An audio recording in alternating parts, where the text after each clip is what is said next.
Welcome to my humble little office. My name is R. Keith Andrews. I am a spiritual guide and paranormal adept. The journey continues today on March 26, 2022 at approximately 8:57 p.m. PST.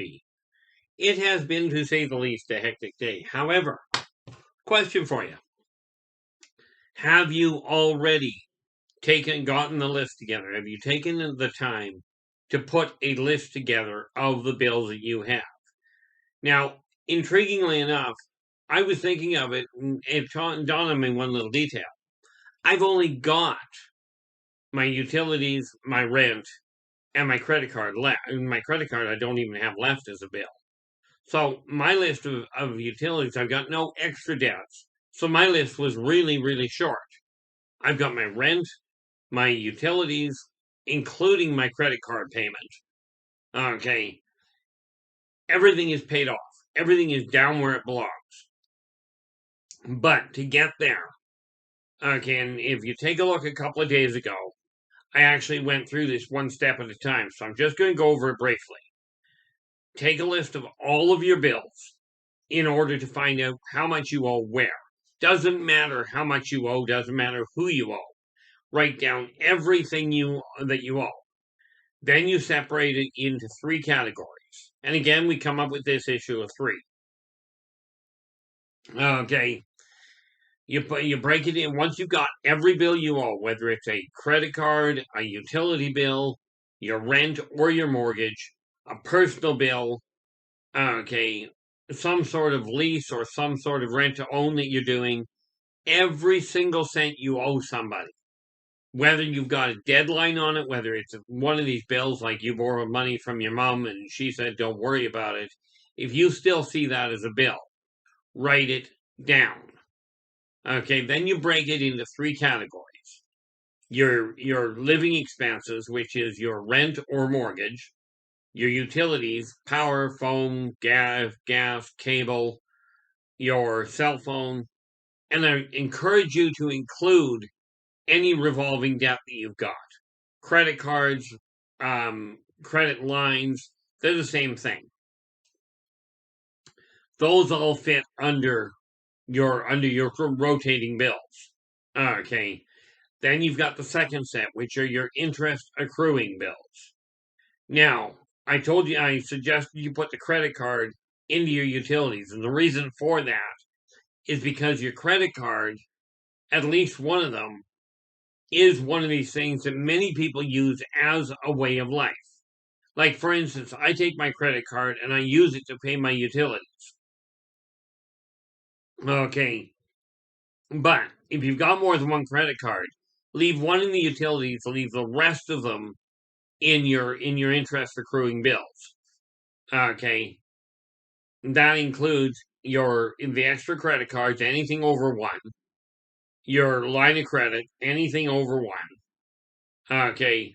Any leases, any rent to own deals, any loan. I mean, some of you have these real silly ideas, you end up going to a loan shark. Not a good idea, but maybe you did. Okay, so those are your interest accruing debts. Then in the third group is the debts that you owe other people. These are the ones that it's just, I borrowed X amount of dollars, I only have to pay that principal back. Okay, then you put those all together. Now you've got three bundles of bills. Living, interest accruing, and interest free. Now that you've separated those, take those three individual parts, individual groups, and break them down and list them from a monetary standpoint. What is the total you owe on these bills? Okay, list the highest monetary value. If you owe $5,000 on one credit card and you owe $3,000 on another, then you put the 5 at the top, you put the 3 next down. And maybe you lucked out and have one that only has a $100 credit limit, or maybe you're just starting out. It goes at the bottom. Okay, now you've got all of those organized, and hopefully you've already done this. If not, time to get on it. Okay. Once you've got those, now we start looking at clearing the bills off. Okay, now we look at the other side. Okay, and this is where you start working things out. You take a look at what you've got coming in from all sources. Okay, what's coming in on your, from your job, what's coming in from your career. Maybe you've got an inherited a trust fund that's paying you. Maybe you're on social assistance or social services or whatever you want to call it. Okay, maybe you're on medical disability. All of these are different sources of income. As is, if you're in Canada and you're getting a monthly check or a quarterly check rather for your GST check, then absolutely that is a source of income. Add all of that together. You now know what your income is. Okay. Check what your income is, and the first thing you look to is that overall income. When you combine it all together, are you making enough to cover your living expenses, that first cluster of bills? Okay, that's the first thing we target, is that first cluster of bills. And let's not forget what I mentioned a couple of days ago. The one bill most people forget about is at the top of your list of bills that have to be paid, is that 1% off the top per person in your household. Okay, that 1% to really help everybody get a handle on things. Okay, to get your mad money, that 1% to you, $1 out of every $100 that you make on your paycheck, and I'm talking about on the income, $1 out of every 100. So out of a $500 check, you're looking at $5. If like I've got, if you're making about $1,000, okay, at 1,000 you're looking at $10 off the top that goes to you to cover mad money. That buys you your coffee. Well, in all fairness, if you're buying at Starbucks, probably only a coffee and a half. But for me, $10 buys me a month of coffee because I make my coffee at home. It's the one thing I don't mind cooking. Okay, but you take that 1% and pull it out, and that's your mad money. Okay. Now, once you've got that, now you take a look at your income. Do you have enough income from all sources to cover the top list of bills, those living ones? Those are the ones you target first because those are the ones that keep you from living on the street. Once you've got that done, okay, then you look at what you've got left over and you start looking at making your payments. Okay, the idea is very simple. Get the minimums paid to balance things out. If you're not making enough money, you've got one of two choices. Okay, you either find a way to increase the cash flow you've got, not by getting an extra loan. This is not a good way to do it. I've done it before and dug myself into major craters. Okay, this said, take the time to look at it. If you've got the money coming in to cover your living expenses, and let's say you've got enough to cover it. Okay, now for me, I require $2,500 to run my household. Okay, this means when I'm making $3,500, this means that I've got $1,000 to work with. Now, for me, that's a staggering jump up from what I've been doing in the past. Okay, so you take a look at that difference, and now with that $1,000 that I'm working with, I can take that and I look at first of all the interest accruing debts, and you pay off the minimum of all of them if at all possible. Okay, and this is where it starts to get a little variable. But this is also where, if you've got questions, if you need a little clarification on a personal base, on a one-on-one base, drop me a line below in the comments below, or if you'd like to talk to me in private where nobody else knows you're talking to me, as it were, contact me at one of the contact points below this video. I will do my best to get back to you as quick as I can. Okay. In any event, if you like the video, give us a thumbs up. Subscribe to the channel because there's a lot more information coming out. Today we are talking about how to get your money moving properly. Okay, you take a look. For me, I'm working with my numbers because I know what they are. Your numbers will vary. Okay, I require $2,500 to run my household, but I target $3,500 to draw in. This leaves me $1,000 to work with, $1,000 over my expenses. That $1,000, the first place it goes, is to the minimum payment of any interest accruing debt. Now, I am very happy to report that as of this morning, I am debt-free. Okay, I don't have minimum payments on my credit card. It's paid off.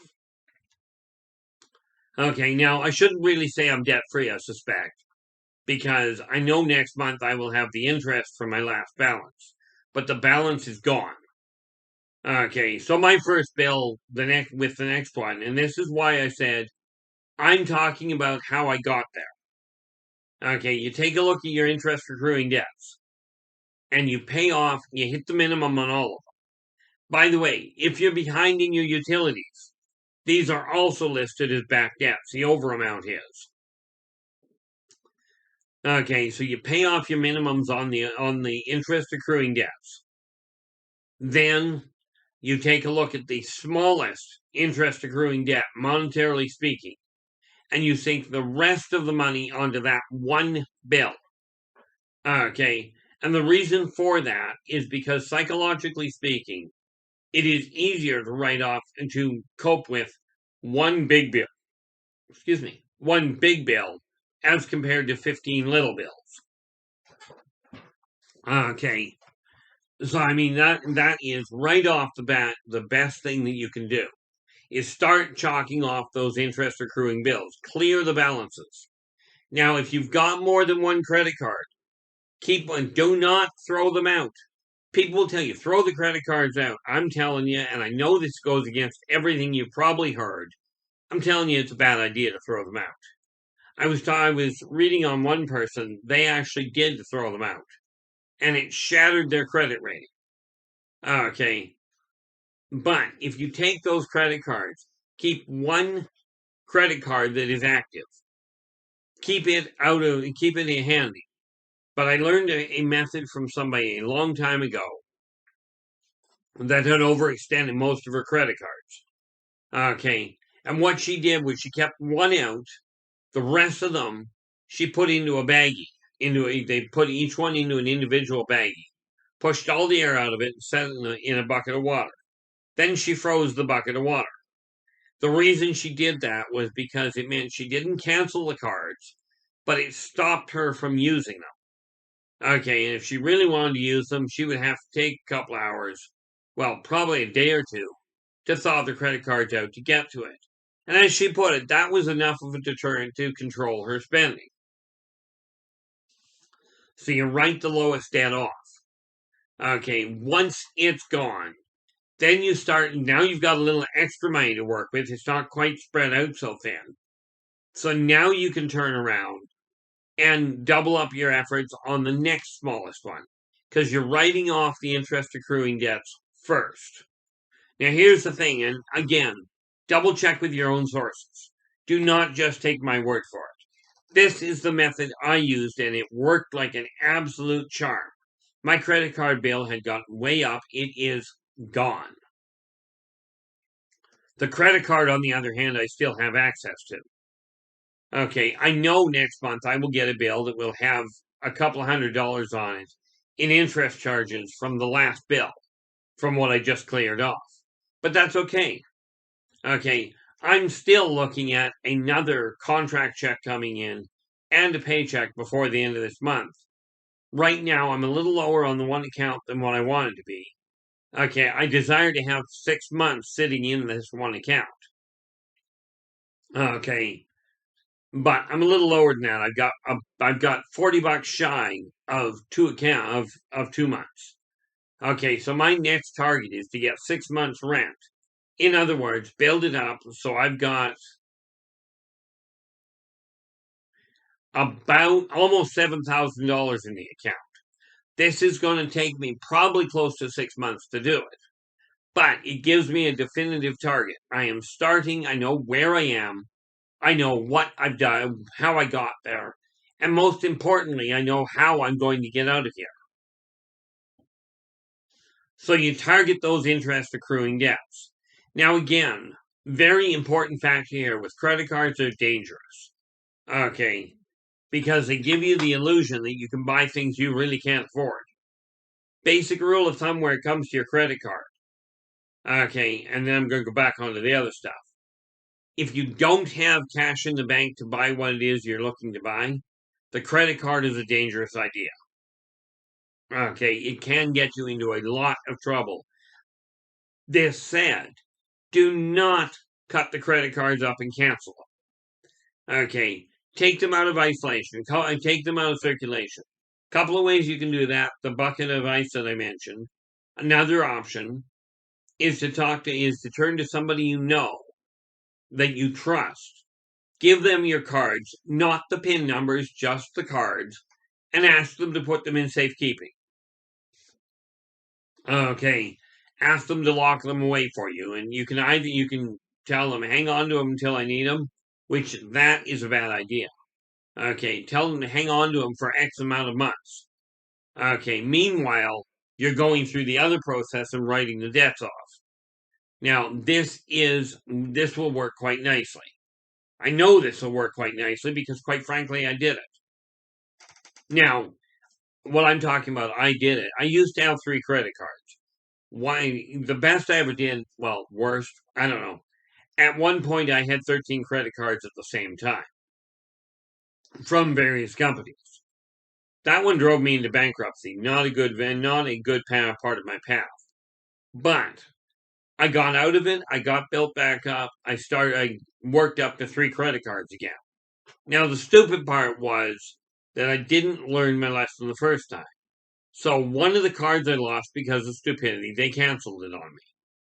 The second one I lost because they cut down the Canadian contingency of their credit card. Okay, but I'd already cleared that card off. Okay, they shut down the whole Canadian branch, and therefore I lost the second card. Now that second card, just about a week ago, I got an offer for a pre-approved card from them. Okay, because they're opening up their Canadian branch again, and I did end on good terms. Okay, so at this point, okay, you start tagging off the smallest, monetarily speaking, interest accruing debts, because those are the ones you can write off and get rid of that interest payment.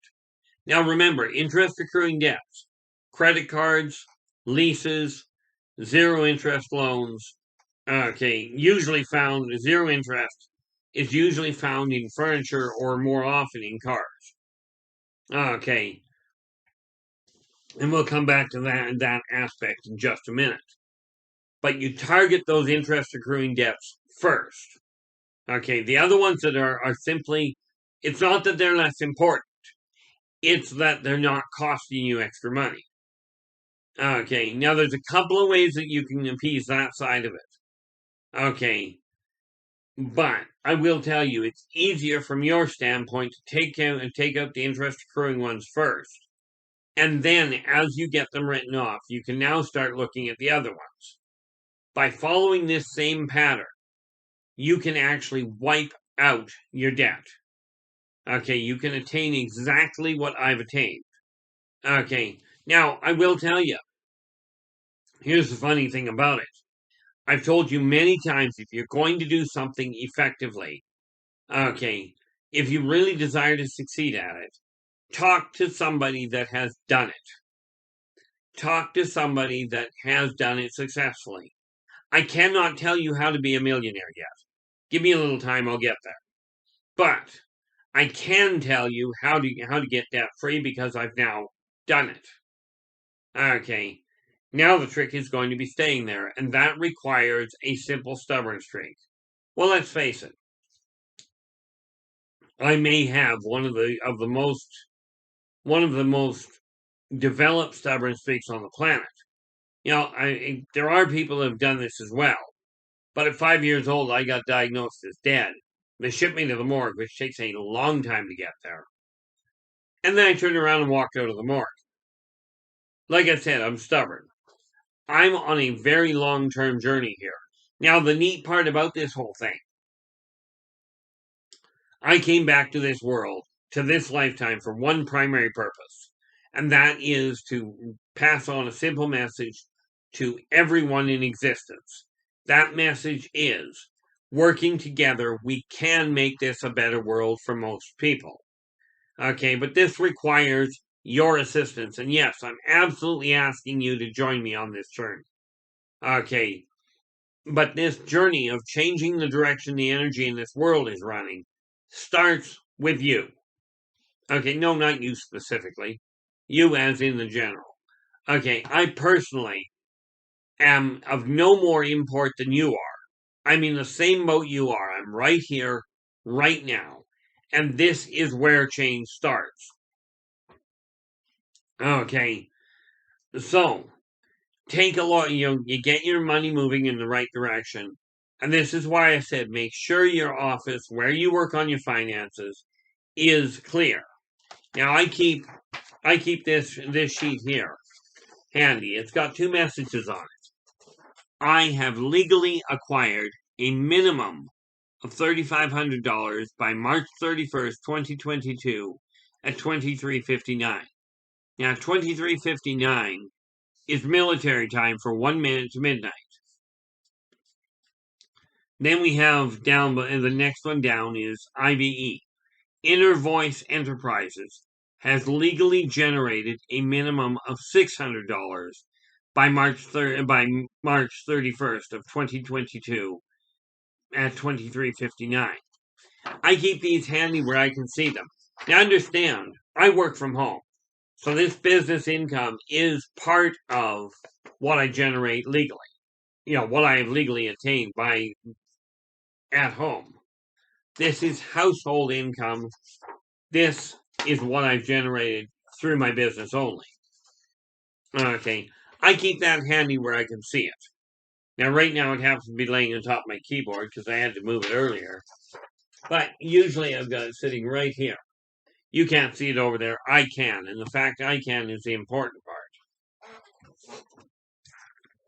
If you look back here on this wall, that white sheet that you can't see at all, where am I pointing?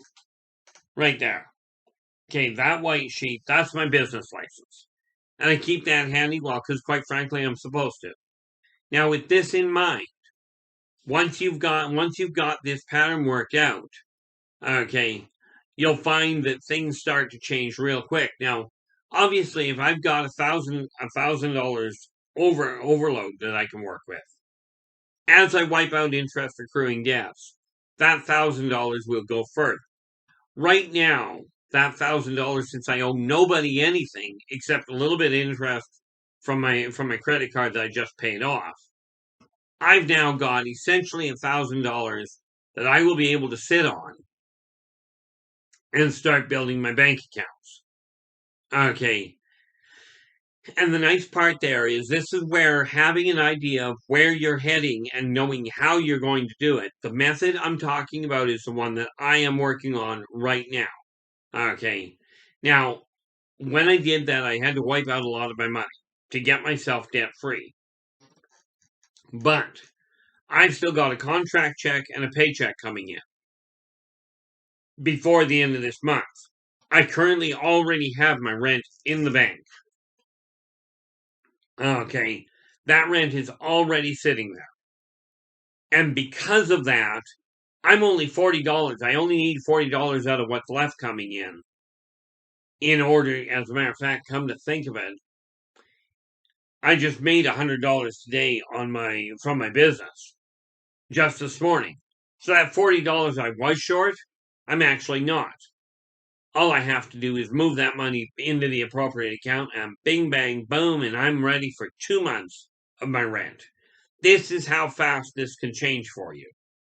Okay.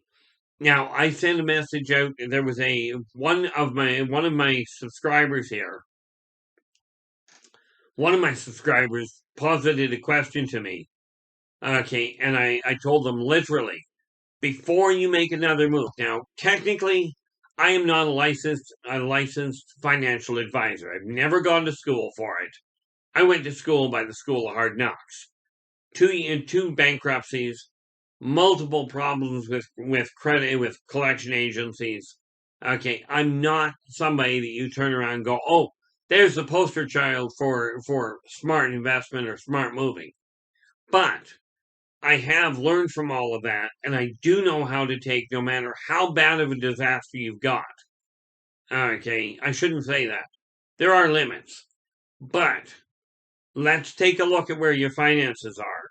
I've been in the consulting industry now, as in talking to people about personal problems, relationship issues, finances, UFO, alien abduction type thing, the metaphysics, all of it. I've been doing it publicly since I was 10 years old. This is 48 years. Okay. Since I was 23, I've been doing it professionally, as in generating an income. Okay. Now, if you're running into a problem, do I do anything for free? Certainly. My videos. Absolutely no charge to anybody. Okay. Will I talk to you? Can I walk you through getting things through? Certainly. Ask a question. If you need something more in depth, then we start talking about about setting up schedules and what have you. But this one individual in particular, okay, and they know who they are. Before you push anything any further, contact me and we can walk you through it before you dig a bigger crater. Okay, because I know you've already made a serious miscalculation. You already know you made a serious miscalculation. Okay, but do contact me. You know who you are. You know how to get a hold of me. Okay, we'll walk you through it and turn it around for you. Well, more to the point, we'll show you how to turn it around. Now, I keep these to a half hour length. I will be back again tomorrow. Until then, take care of yourselves and each other, and for pity's sakes, stay positive.